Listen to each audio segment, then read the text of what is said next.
Hello everyone, तो कैसे हैं आप सब और आपका बहुत बहुत स्वागत है हमारे इस यूट्यूब चैनल। इसका नाम है जाबिश फिजिक्स और वेव ऑप्टिक्स के इस सीरीज ऑफ लेक्चर के इस लेक्चर में हम बात करेंगे कुछ बेसिक पॉइंट्स जो यंग्स डबल स्लिट एक्सपेरिमेंट, जो कि एक बहुत अपने आप में इम्पॉर्टेंट टॉपिक है, उस टॉपिक के लिए काम करेगा और उस टॉपिक को समझने में मदद करेगा। और ये जो लेक्चर है, इस लेक्चर को अगर आपको अच्छे से समझना है तो आप पहले इसके प्रीवियस लेक्चर को आप जाकर देख लें। उस लेक्चर का लिंक अभी आई बटन पर डिस्प्ले हो रहा है, तो पहले उस लेक्चर को कम्प्लीटली अच्छे तरीके से देख लें, नोट्स बना लें, फिर इस लेक्चर को देखेंगे तो ये आपके जहनों तक अच्छे से समझ में आएगी बात और जहनों तक अच्छे से बात पहुँचेगी। ठीक है, और वेव ऑप्टिक्स के सीरीज ऑफ लेक्चर के जितने भी लेक्चर्स हैं, उन सारे लेक्चर्स का एक कंप्लीट प्लेलिस्ट बना है, जिसका लिंक आपको डिस्क्रिप्शन बॉक्स में मिल जाएगा या फिर यहाँ आई बटन पर मिल जाएगा, तो आप जाकर देख सकते हैं और अपने नॉलेज को बढ़ा सकते हैं। पिछले लेक्चर में हम बात कर रहे थे इंटरफेरेंस के ऊपर।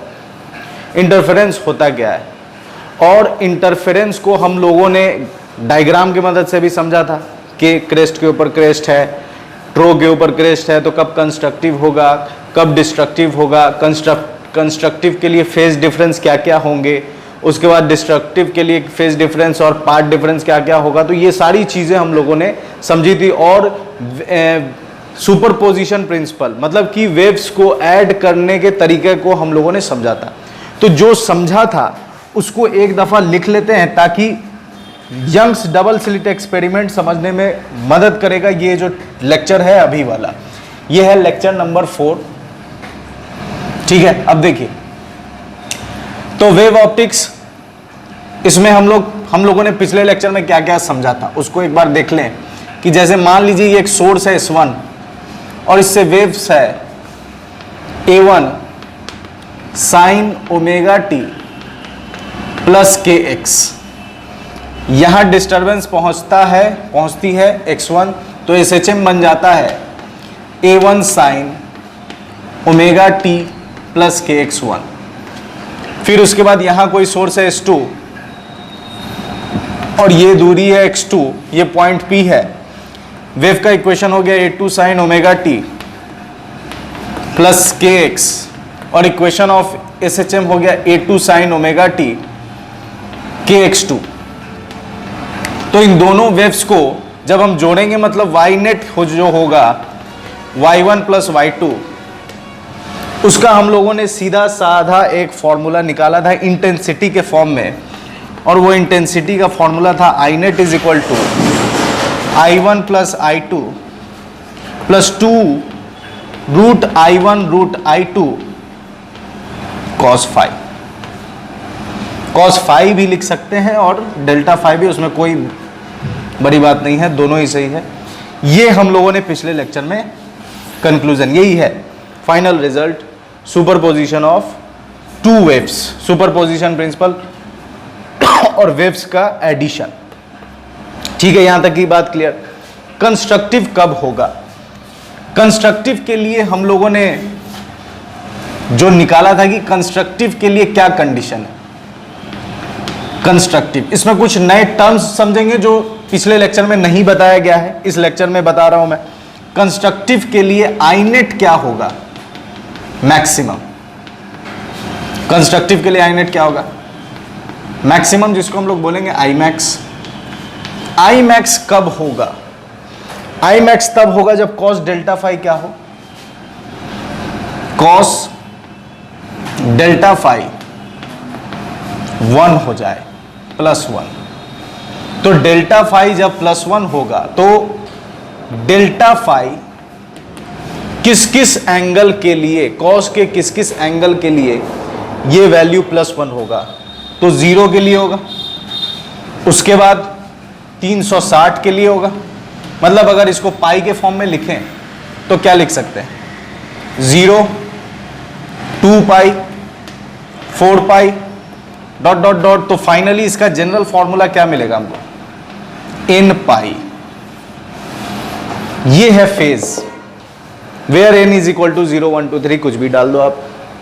तो इस फेज डिफरेंस पर आपको वेव्स कैसे मिलने वाली? कंस्ट्रक्टिव। अच्छा, कंस्ट्रक्टिव को ही हम लोग कहेंगे मैक्सिमा।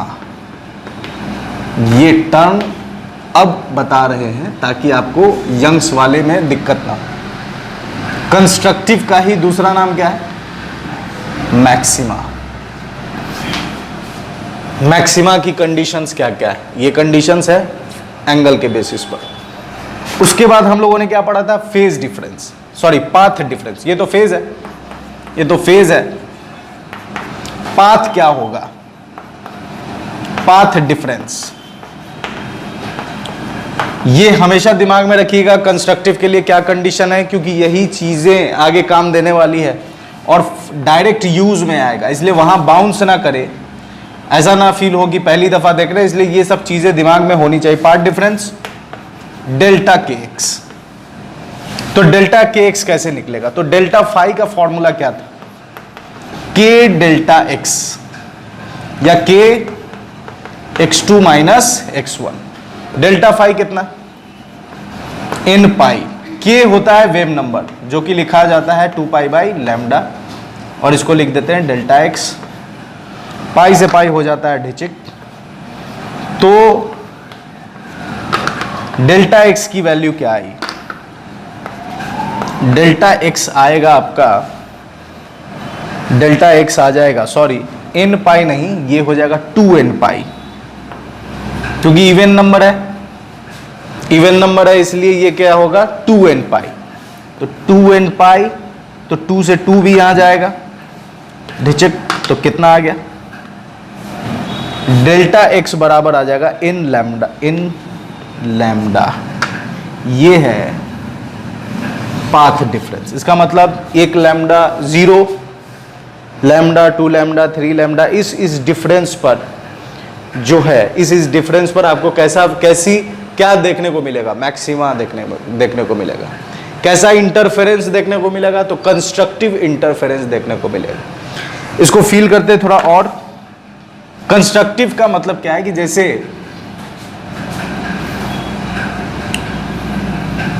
ये एक सोर्स से वेव आ रही है,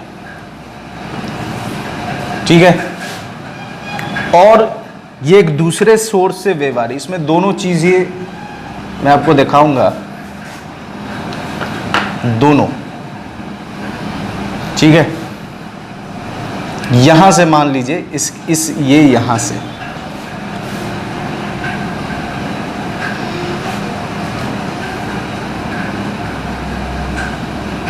अब देखिए ये सोर्स S1 है, ये सोर्स S2 है।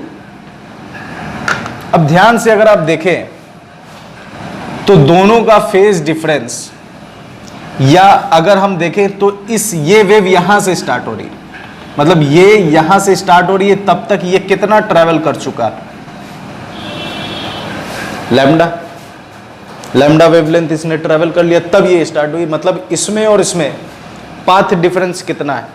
अगर ये दोनों, ये पॉइंट मान लेते हैं P है, यही पॉइंट P है, तो इस वेव को पहुंचने में कितना लगा? ये 1 लैम्डा, और ये मतलब 2 लैम्डा में इसने डिस्टरबेंस से उस पॉइंट तक कितने लैम्डा में ट्रैवल किया इसने? लैम्डा और ये लैम्डा 2 लैम्डा में, इसने कितने में ट्रैवल किया?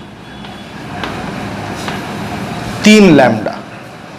मतलब इसको 2 कंप्लीट वेव्स लगे वहां पहुंचने में, और इसको 3 कंप्लीट वेव्स लगे वहां पहुंचने में। तो उसका 2 लैम्डा और इसका 3 लैम्डा, उसका पाथ लेंथ कितना हो जाएगा? 2 लैम्डा। उसका रास्ता कितना लंबा है? 2 लैम्डा जितना लंबा। इसका रास्ता कितना लंबा है? 3 लैम्डा जितना लंबा है। तो इसके रास्ते में से इसके रास्ते को माइनस कर देंगे, तो वो जो आएगा उसी को हम लोग क्या बोलते हैं? Path difference. एकदम क्लियर है कि पाथ डिफरेंस है क्या? कि जब सोर्स से एक पॉइंट तक डिस्टरबेंस को पहुंचने में जो वेव लगेगा, जो उसका लैम्डा लगेगा, जितने वेव्स में वो पहुंचता है, वो उसका क्या कहलाता है? पाथ लेंथ कहलाता है। और दोनों सोर्स से जब हम कंपेयर करेंगे, दोनों का जो हम डिफरेंस निकालेंगे, वो क्या कहलाएगा? Path difference. तो देख सकते हैं आप लैम्डा कंस्ट्रक्टिव, इसको आगे भी खिसका देंगे। मतलब ये लैम्डा अगर हम इसको यहां से लें, या मान लीजिए कि इस सोर्स को यहां से स्टार्ट करें, तब ये 2 लैम्डा पहुंच चुका है, तब ये स्टार्ट हो रहा है। तो इस केस में ये 3 लैम्डा और ये लैम्डा, तो पाथ डिफरेंस कितना, 2 लैम्डा। तो n डालते जाओगे आप तो आपको मिलता चला जाएगा कि कितने कितने लैम्डा पर आपको क्या मिलने वाला है, कंस्ट्रक्टिव। और इसमें क्या बनेगा आपको, मैक्सिमा। और मैक्सिमा में अगर हम वेव ऑप्टिक्स की बात करें तो कंस्ट्रक्टिव इंटरफेरेंस, जिसको हम लोग बोलते हैं मैक्सिमा। और आपको लाइट की अगर हम बात करें, लाइट के लिए तो आपको कैसी लाइट देखने को मिलेगी, ब्राइट लाइट। कैसी लाइट देखने को मिलेगी, चमकता हुआ। कब कब दिखेगा, इस फेज डिफरेंस पर और इस पास डिफरेंस पर। ये जो टर्म मैं बता रहा हूं ये आपको काम देगा डबल स्लिट में, यंग्स डबल स्लिट एक्सपेरिमेंट। तो constructive interference, maxima, bright light, ये कहानी समझ में आ रही। अच्छा, इसमें हम ये जो हमने काम किया इसमें हम डायरेक्ट भी कर सकते हैं। कैसे डायरेक्ट करेंगे, तो देखिए इसमें पुट करते हैं, ठीक है, इसमें पुट करते हैं और कलर चेंज करते हैं। I net is equal to I1, अगर हम cos डेल्टा फाई कितना रखेंगे 1, तो मतलब cos डेल्टा फाई की वैल्यू कितना 1, तो ये आपका आ जाएगा I1 plus I2 plus 2 root I1 I2। इसको और कैसे लिख सकते हैं, क्या हम इसको ऐसे नहीं लिख सकते, रूट I1 का होल स्क्वायर, इसको ऐसे नहीं लिख सकते रूट I2 का होल स्क्वायर, क्या इसको ऐसा नहीं लिख सकते 2 रूट I1 I2। अब आप ध्यान से इसको देखो तो ये क्या नजर आ रहा है आपको, ये क्या नजर आ रहा है, ऊपर के हिस्से को मिटा देता हूं मैं, ये पुरानी बातें थी। क्या नजर आ रहा है, इसको अगर ऊपर लिखें वापस तो आई नेट, ठीक है, यहां के बाद ये यहां I net is equal to A square plus B square plus 2ab। मतलब आई नेट आ गया root I1 plus root I2 का होल स्क्वायर। अगर मान लेते हैं कि दोनों सोर्स से जो निकला हुआ डिस्टरबेंस है वो सेम है, दोनों की इंटेंसिटी सेम है, I1 बराबर I2 बराबर I, तो यहां क्या डाल सकते हैं, ये आएगा आपका आई नेट इज इक्वल टू, इसके जगह पुट करेंगे I, ठीक है, I प्लस I का होल स्क्वायर, ठीक है।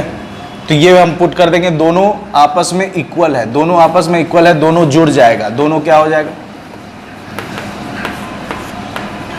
मतलब आई नेट बराबर हो जाएगा 4 टाइम्स आई के। आई नेट किसके बराबर हो जाएगा, 4 टाइम्स आई के, ठीक है, 4 टाइम्स आई के। ये कहानी इसमें भी अगर हम पुट करेंगे तो देखने को मिल सकती है आपको, ठीक है। पहले आप इतना नोट करो, फिर मैं कुछ हिस्सा मिटाऊंगा तो फिर आगे बताता हूँ। पहले आप इतना का नोट करो, फिर मैं मिटा दूंगा। बात करते हैं और आगे समझते हैं। तो ये मैक्सिमा, इसको भी मिटा दो। चलिए अब देखिए, ठीक है, यहां तक की कहानी क्लियर। अब इसमें अगर हम ये वैल्यू, इस वैल्यू को इसमें पुट करें तो क्या मिलेगा हमें, आई नेट इज इक्वल टू, यहां डालना ये सेम है तो I plus I plus 2I into I, दोनों सेम है तो हो जाएगा 2I, और ये हो जाएगा cos delta phi, cos delta phi. तो ये आ गया I net is equal to I plus I, 2I plus 2I cos delta phi. तो आई नेट आ जाएगा आपका, दोनों में से अगर हम 2I कॉमन ले लें तो कितना आएगा, 1 प्लस cos डेल्टा फाई। और अगर आपकी ट्रिग्नोमेट्री अच्छी है तो बताइए कि यहां पर 2I और इसके जगह क्या वैल्यू पुट किया जाए, बताइए क्या वैल्यू पुट किया जाएगा, सही है, 2 cos square delta phi by 2, तो आई नेट आ गया 2 2 जा 4i cos square delta phi by 2। दोनों फॉर्मूलाज ये तब लगाएंगे, ये तब लगाएंगे जब I1 और I2 कैसा हो, सेम हो। ये तब लगाएंगे, ये तब लगाएंगे जब I1 I2 अलग हो, तब लगाएंगे जब I1 एंड I2 अलग हो। बात समझ में आ रही? तो ये है constructive maxima bright light. Conditions, delta phi ये होगा, पाथ डिफरेंस ये होगा, ठीक है। अगर इंटेंसिटी सेम हो या इंटेंसिटी अलग हो, इसको हम लोग इस तरह से भी निकाल सकते हैं। ये कंक्लूजन है 4i, वहां भी क्या आ रहा है 4i cos square delta phi. वो कब लगाएंगे?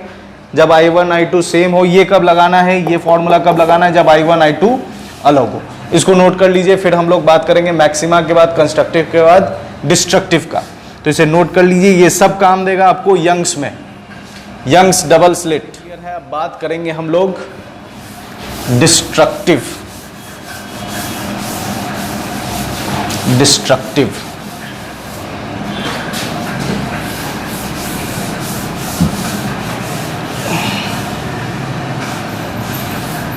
ठीक है। डिस्ट्रक्टिव की बात करते हैं, आइए डिस्ट्रक्टिव की बात की जाए। Destructive,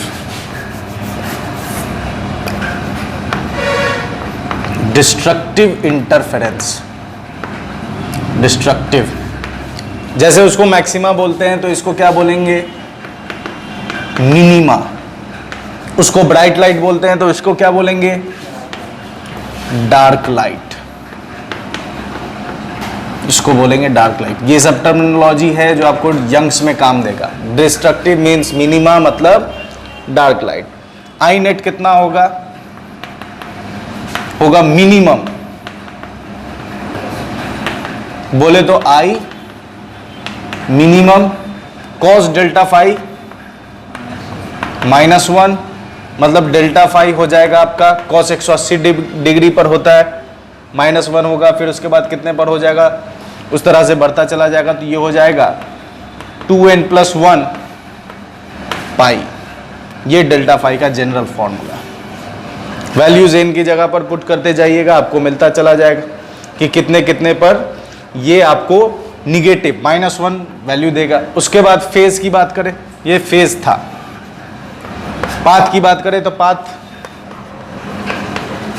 path difference delta x, तो डेल्टा फाई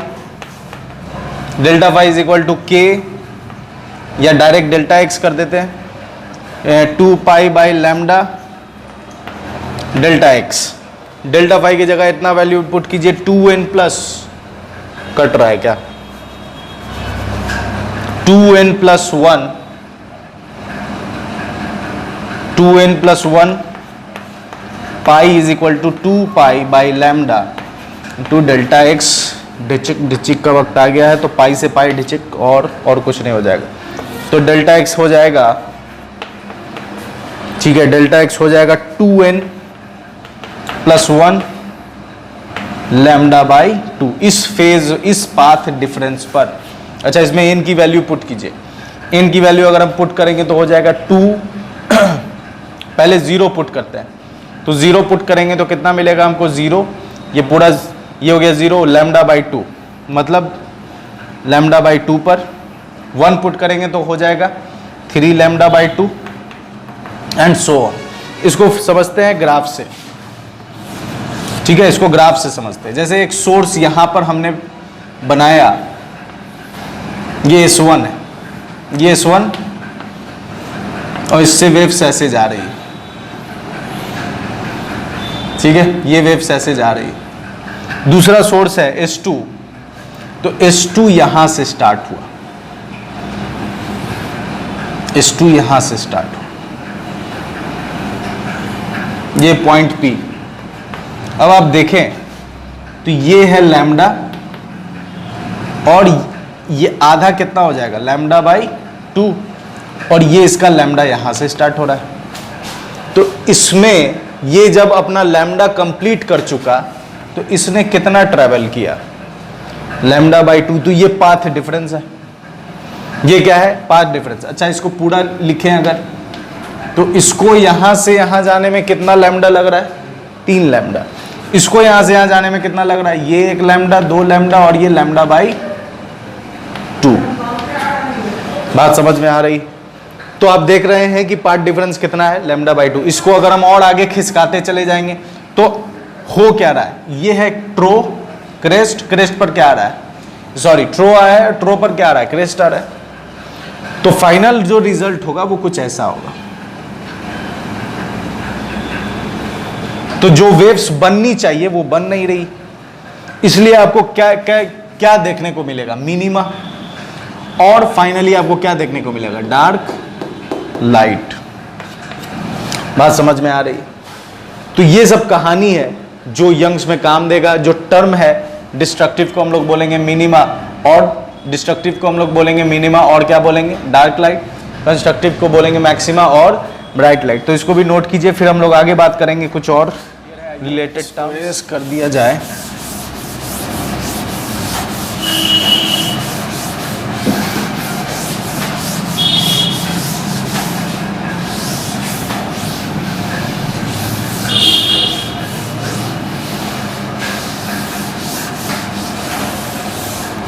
ठीक है, अब बात कर रहे हैं हम types of source. Types of source, ठीक है, 2 तरह का सोर्स होता है, coherent, coherent source, coherent source, और दूसरा होता है इनकोहेरेंट। 2 तरह के सोर्स हैं, कोहेरेंट और इनकोहेरेंट सोर्स। ठीक है, समझते हैं इसको कि कोहेरेंट और इनकोहेरेंट क्या है।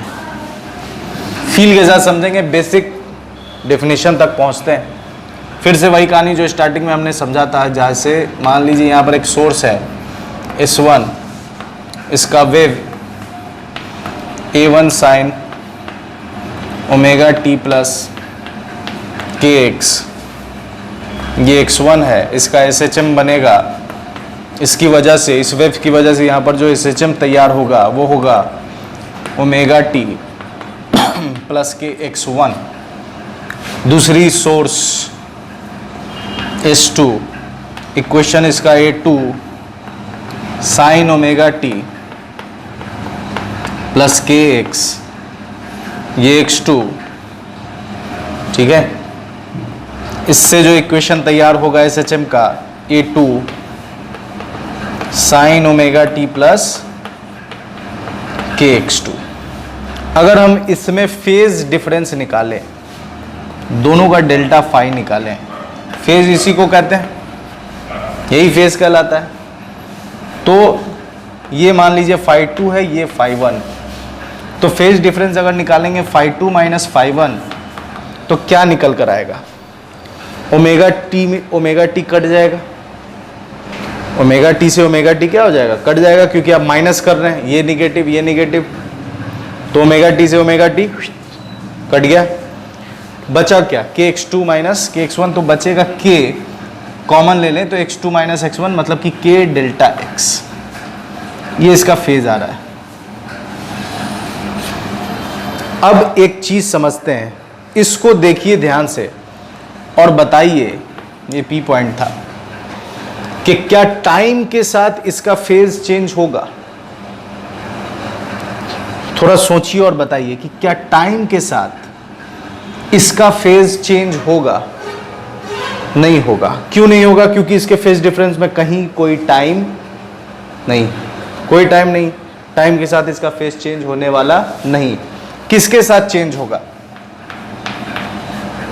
पोजीशन के साथ। अगर आप यहां खड़े हैं और आपको दो सोर्सेस से डिस्टरबेंस आप तक पहुंच रही है, तो आप जब तक यहां पर हैं टाइम बीतता जा रहा है, और टाइम बीतता जा रहा है तो आपको फेज कैसा मिलेगा? ऐसा ही फेज मिलेगा।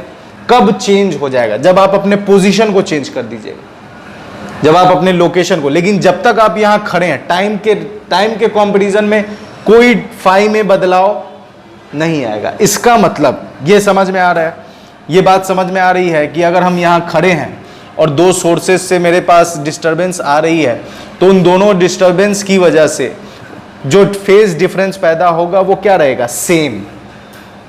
कब तक सेम रहेगा? जब तक आप यहां खड़े हैं, टाइम से कोई लेना देना नहीं है। तो इस पॉइंट पर फेज क्या है? सेम है।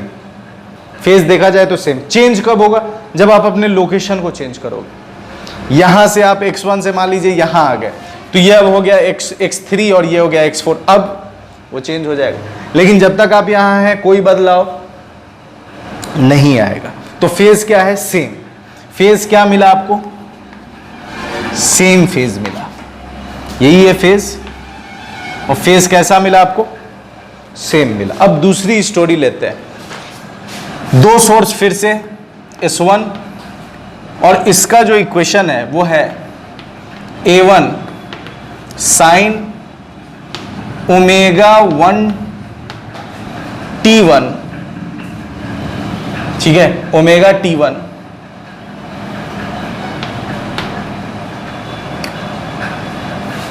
माइनस या प्लस kx। इससे जो डिस्टरबेंस यहां पहुंचेगा वो क्या हो जाएगा? x1 अगर लें तो SHM बनेगा A1 साइन ω1 मान लीजिए, तो ये आ गया ω1 T1 प्लस kx 1। और दूसरा सोर्स ये x2 A2 sine ω2 T2 plus kx। तो SHM क्या बना?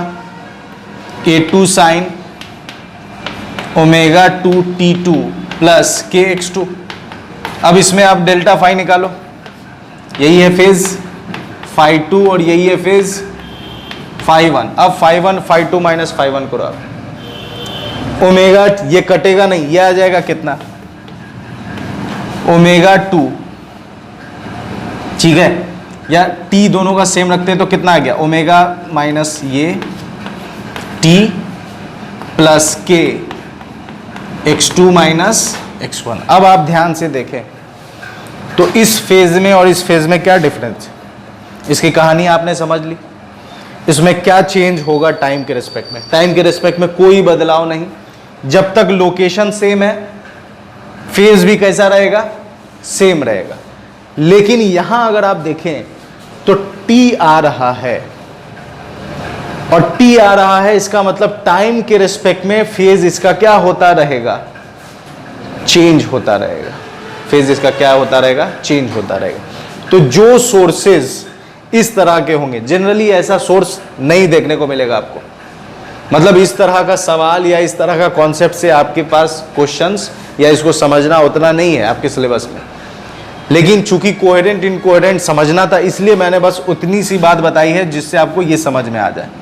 यहां आप देखें, इस वाले फेज में टाइम के साथ, मतलब टाइम और लोकेशन दोनों के साथ फेज चेंज होगा। दोनों के साथ फेज चेंज होगा। फेज चेंज होगा। लेकिन इसमें सिर्फ किसके साथ होगा? सेम है। कब चेंज होगा? तो सिर्फ लोकेशन के साथ चेंज होगा। लोकेशन के साथ चेंज होगा। अब लोकेशन के साथ जो चेंज होगा, ठीक है, ये लोकेशन के साथ चेंज होगा, वो फेज के साथ चेंज होगा। तो इस तरह के सोर्स को क्या कहेंगे? Coherent source. मतलब कोहेरेंट सोर्स वैसे सोर्स कहलाएंगे जिनका एक लोकेशन पर फेज कैसा हो, सेम।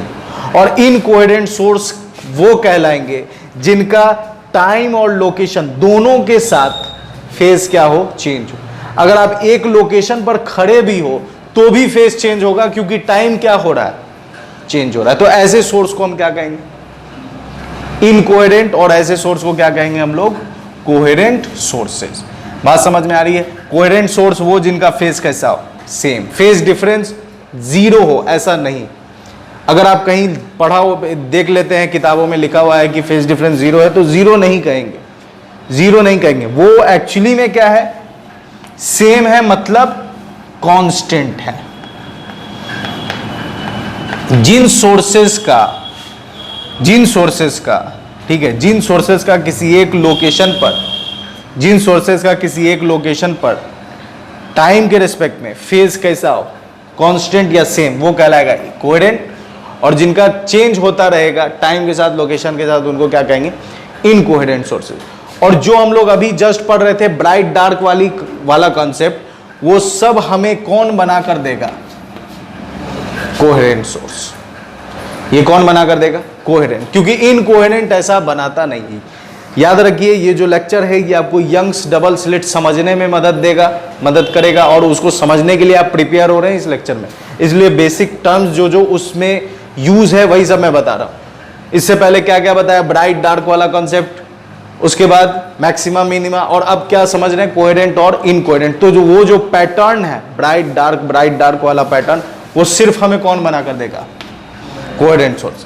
क्यों कोहेरेंट? और जनरली हमें हमारे डेली लाइफ में ये ब्राइट डार्क पैटर्न देखने को नहीं मिलता है। ऐसा है आपके कमरे में भी, मान लीजिए कि बहुत सारे दो लाइट आपने जला दिया, तो ऐसा है क्या कि आप एक लोकेशन पर खड़े हैं तो आपको बहुत ज़्यादा रोशनी दिख रही है, और फिर 2 कदम हट गए तो आपको एकदम अंधेरा दिखने लगा, तो ऐसा तो है नहीं। तो जनरली ये डेली लाइफ में देखने को नहीं मिलता।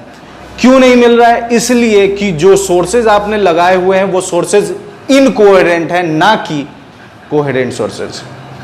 अब ये कोहेरेंट और इनकोहेरेंट पैदा कैसे होगा, तो ये बेसिकली डिसाइड होता है एनर्जी पर। जो लाइट प्रोड्यूस होता है, लाइट कैसे प्रोड्यूस होता है, तो वो मैं आपको बताता हूं। प्रोडक्शन ऑफ लाइट, इससे और क्लियर हो जाएगा। Production of light, production of light क्या होता, बेसिकली ये है कि जो भी हम लोग बल्ब यूज करते हैं या जो भी ट्यूबलाइट यूज करते हैं, उसके अंदर जो गैसेस होते हैं वो बेसिकली एटम से बने हैं। तो एटम का स्ट्रक्चर अगर आप ध्यान से देखें तो बीच में न्यूक्लियस, और न्यूक्लियस के चारों तरफ है के सेल, एल सेल, ऐसा करके बहुत सारा के एलिमेंट होता रहा। इसमें इलेक्ट्रॉन्स है, ये बेसिकली क्या है, न्यूक्लियस है। इसमें प्रोटॉन है और क्या है, न्यूट्रॉन है, और इलेक्ट्रॉन यहां घूम रहे हैं, के में 2 और इसमें 4 5 6 7 8। अब देखिए, होता यह है कि जब आप इसको एक्साइट करते हैं, मान लीजिए एक और मैंने बना लिया KLM, M भी बना लिया। अब आपने क्या किया कि इसको एनर्जी दी, तो ये ग्राउंड स्टेट से किस में, एक्साइट स्टेट में चला गया। एक्साइट स्टेट में ये गया तो मान लेते हैं कि इसमें रहने के लिए इसको 4 जूल एनर्जी चाहिए थी, और इसमें आने के लिए इसको 10 जूल एनर्जी चाहिए थी। ये इसको हमने एनर्जी दे दी, तो ये जंप किया किसमें, K से आ गया किसमें, M में जंप करके। क्यों? क्योंकि इसको हमने 4 से ज्यादा एनर्जी दे दी। अब जब ये इसमें आया तो चूंकि जब ये इसमें आएगा तो ये इसमें स्टे नहीं करेगा, क्योंकि अनबैलेंस हो जाएगा। तो फिर वापस ये क्या करता है, इसमें आता है पल भर के लिए और फिर जंप करके वापस इसी में चला जाता है। तो इसके पास जो 6 जूल एनर्जी थी, उस 6 जूल एनर्जी से ये क्या करता है, इलेक्ट्रोमैग्नेटिक वेव रेडिएट करता है। अब ये जो इलेक्ट्रोमैग्नेटिक वेव रेडिएट कर रहा है, इस वेव की फ्रीक्वेंसी जितने भी सोर्स, जैसे मान लीजिए आपने एक बल्ब यहां लगाया, एक बल्ब यहां लगाया, दोनों सेम वाट है, दोनों को सेम इलेक्ट्रिक सोर्स से आपने जोड़ दिया है, सेम टाइम में आपने ऑन किया है, तो ये गारंटी नहीं है और ऐसा होगा ही नहीं कि वो दोनों बल्ब से जो जंप, मतलब जो वेव निकले, उस दोनों वेव की फ्रीक्वेंसी क्या हो, सेम। ये बहुत मॉलिक्यूलर और एटॉमिक लेवल पर है जिस पर हमारा कोई कंट्रोल नहीं, इसलिए हम दो सोर्स को क्या नहीं कहेंगे, कोहेरेंट नहीं कहेंगे, क्योंकि इस बात की गारंटी नहीं कि एक बल्ब कितना भी आप सेम वाट, सेम कंपनी, सेम वाट, सेम सोर्स और सेम टाइम में स्विच ऑन कीजिए, उससे वो कोहेरेंट बनेगा नहीं। क्यों नहीं बनेगा, उसके पीछे के कारण आपने समझ लिया कि बेसिकली जो लाइट एनर्जी है वो कैसे प्रोड्यूस हो रही है, कि आप इलेक्ट्रॉन को एक्साइट कर रहे हैं, वो अपने लेवल को चेंज कर रहा है, चेंज करके फिर जब वो वापस आ रहा है तो जो एक्स्ट्रा एनर्जी उसके पास थी, उस एक्स्ट्रा एनर्जी को उसने इलेक्ट्रोमैग्नेटिक रेडिएशन, वेव के रेडिएशन के फॉर्म में रिलीज किया। तो जो वेव वो बनाकर दे रहा है, वो वेव जितने भी सोर्स हैं उन सारे में से जो ये वेव्स निकल रहे हैं, उन सारे वेव की फ्रीक्वेंसी सेम हो, ये बिल्कुल भी जरूरी नहीं। इसलिए दो अलग अलग सोर्स कोहेरेंट नहीं होंगे, वो ऑलवेज क्या होंगे, इनकोहेरेंट होंगे, क्योंकि हमारा इस मॉलिक्यूलर लेवल पर कोई कंट्रोल नहीं। तो फिर कोहेरेंट होगा कैसे, हर सोर्स इनकोहेरेंट है तो कैसे होगा, कोहेरेंट कैसे बनाएंगे, तो इसका अलग अलग तरीका है जो हम लोग पढ़ेंगे। क्या पढ़ेंगे देख लीजिए, पहले आप इतना नोट कर सकते हैं, पहले इतना नोट कर लीजिए, फिर मैं इसे इरेज करूंगा तो कोहेरेंट इनकोहेरेंट बनाने का तरीका बताऊंगा आपको। याद रखिए ये सारी चीजें यंग्स के लिए तैयार किया जा रहा है आपको, Young's double slit experiment. Clear है। अब बात करते हैं कोहेरेंट सोर्स बनाया कैसे जाए, कोहेरेंट सोर्स कैसे बनाएंगे।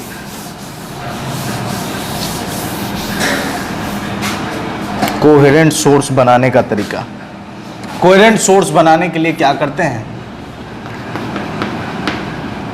या methods of producing, methods of producing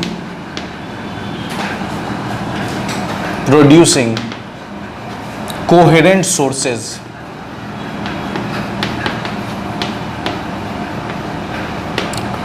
सबसे पहला तरीका जो यंग्स में आपको देखने को मिलेगा, पहला क्या है कि यहां हमने एक सोर्स रखा, ठीक है, हमने एक सोर्स रखा यहां और इसके सामने हमने एक कार्डबोर्ड रख दिया, इसके सामने हमने एक कार्डबोर्ड रख दिया, ठीक है।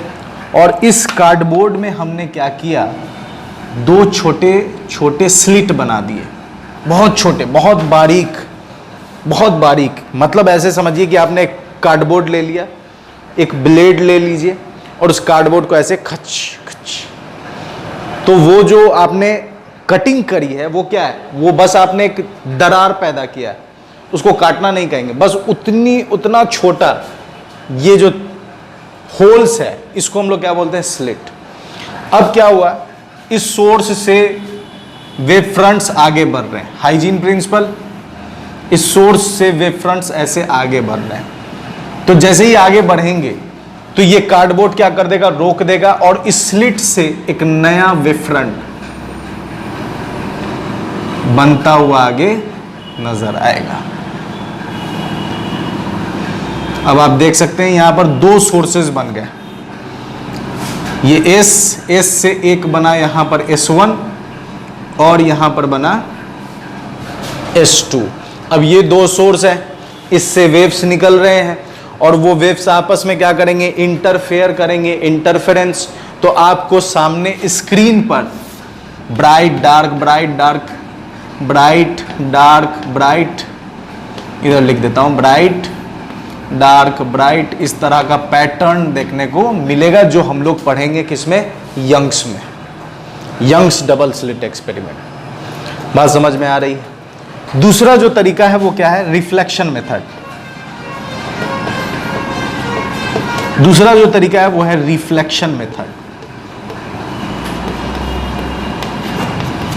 रिफ्लेक्शन मेथड में क्या होगा, रिफ्लेक्शन मेथड में होगा कि हमने यहां एक सोर्स लगाया और इसके सामने एक कार्डबोर्ड डाल दिया, ठीक है, हमने इसके सामने क्या कर दिया, एक कार्डबोर्ड लगा दिया और एक मिरर हमने यहां लगा दिया और एक मिरर हमने यहां लगा दिया, मिरर 1, मिरर 2। अब ये जो सोर्स है, इस सोर्स से इधर वाला हिस्सा ब्लॉक हो गया तो ये सोर्स से जो रोशनी या जो वेव्स निकल कर आई वो ऐसे, और फिर वो ऐसे जा रही है, इससे जो निकल कर आई वो ऐसे, फिर वो ऐसे। तो यहाँ पर क्या होगा, हो रहा है इंटरफेरेंस। देखा जाए अगर मैं इसे पीछे प्रोड्यूस करूँ, इस वेव को इधर बना दीजिए, अगर मैं इसको पीछे प्रोड्यूस करूं तो आप देख सकते हैं ये है सोर्स, मतलब उसके लिए लगेगा कि सोर्स 1 यहाँ रखा हुआ है और इसके लिए लगेगा कि सोर्स 2 यहाँ रखा हुआ है और यहाँ से दो सोर्सेज बनकर आ रहे हैं। तो इस तरह से हम क्या तैयार कर देते हैं, इस तरह से हम तैयार कर देते हैं कोहेरेंट सोर्सेज। एक में स्लिट बनाकर, जो हम लोग यंग्स में, यंग्स का बेसिक यही है, यंग्स में पढ़ेंगे तो आपको सामने देखने को मिलेगा कि हमने क्या किया, एक सोर्स को दो सोर्स में बांट दिया और दोनों, चूंकि ये सिंगल है और इसी से ये दो निकला है तो जाहिर सी बात है एक सोर्स है और उसको अगर हम दो में बना देते हैं तो उसके लिए, उस दोनों के लिए फेज कैसा रहेगा, सेम रहेगा। तो वो दोनों कैसा एक्ट करेगा, कोहेरेंट। और कोहेरेंट सोर्स में अगर इंटरफेरेंस हुआ, इंटरफेरेंस हो रहा है तो इंटरफेरेंस होगा तो आपको कंस्ट्रक्टिव और डिस्ट्रक्टिव वाला पैटर्न देखने को मिलेगा, कहाँ, स्क्रीन पर। और दूसरा मेथड ये, तो यंग्स में पूरी यही बात है और पूरी मतलब कि इसके नेक्स्ट लेक्चर में जो यंग्स का जो लेक्चर है उसमें हम लोग इसी चीज को डिटेल में समझेंगे और इसका हम लोग मैथमेटिकल ऑपरेशन करेंगे, मतलब मैथमेटिकली इसको प्रूव करेंगे कि कितने कितने डिस्टेंस पर ब्राइट फ्रिंज बनेगा, मतलब ब्राइट स्पॉट या dark spot. Fringe word next lecture में हम लोग उसको समझेंगे, फ्रिंज वर्ड को अच्छे से, अभी बस स्पॉट बोलते हैं, ठीक है। Bright spot, dark spot, bright spot, dark spot कितने कितने दूरी पर मिलेगा, ये सब हम लोग मैथमेटिकली कैलकुलेट करेंगे। तो पहले आप इसका भी स्क्रीनशॉट ले लीजिए फटाक से, ठीक है। और यहाँ तक की कहानी बेहतरीन तरीके से आपको समझ में आ गई होगी, तो मेरे साथ बने रहने के लिए बहुत बहुत शुक्रिया। अपना ख्याल रखें, गुड बाय एंड खुदा हाफिज।